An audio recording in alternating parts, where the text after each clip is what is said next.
భక్షక్ 2 hours 10 minutes run time ఉన్న ఈ cinema నెట్ఫ్లిక్స్లో తెలుగులో స్ట్రీమ్ అవుతుంది. Directed by Pulkit and produced by red chilli entertainments. ఇది షారుఖ్ ఖాన్ కంపెనీ. ఓవరాల్గా మూవీ ఎలా ఉంది అంటే వర్త్ వాచింగ్. ఈ వీకెండ్కి పర్ఫెక్ట్ చాయిస్. ఈ సినిమా చూసిన తర్వాత ఎక్స్పెషల్లీ ఆ క్లైమాక్స్ చాలా రోజుల తర్వాత ఒక సినిమా చూసాక అలాగే మైండ్లో తిరిగిన సినిమా ఇది. ఫ్లాస్ ఉన్నాయంటే చాలా ఉన్నాయి, చాలా ఉన్నాయి.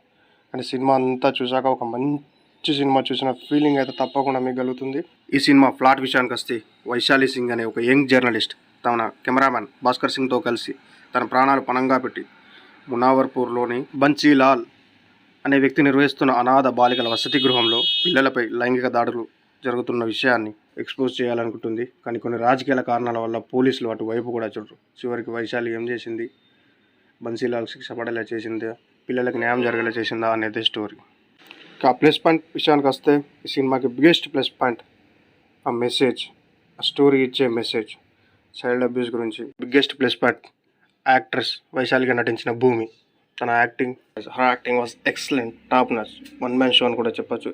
ఇదివరకు తన మూవీస్ ఎప్పుడూ చూడలేదు, కానీ ఈ మూవీ చూసిన తర్వాత తనకు చాలామంది ఫ్యాన్స్ అయ్యే అవకాశం ఉంది.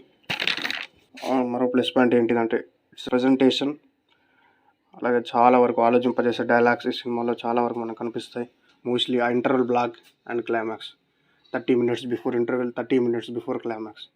మైనస్ పాయింట్స్ విషయానికి వస్తే more than 30 minutes of starting second half, boring screen play, week direction. చాలా చోట్ల మనకు వీక్ డైరెక్షన్ అనిపిస్తుంది.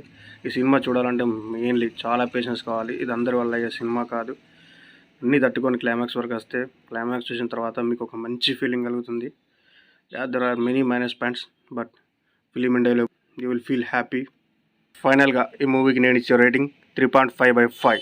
It's an message oriented film with brilliant performance and excellent climax and interval, excellent performance by lead cast Vaishali. ఫైనల్గా ఈ movie గురించి నేను చెప్పేది ఏంటంటే అక్కడక్కడ మీకు బోర్ ఫీల్ అయినా ఏదేమైనా చివరి వరకు చూసి క్లైమాక్స్ కంప్లీట్ చేసుకుంటే మీకు ఏదో మంచి సినిమా చూసా అనే ఫీలింగ్ అయితే తప్పకుండా కలుగుతుంది. Yeah, subscribe please.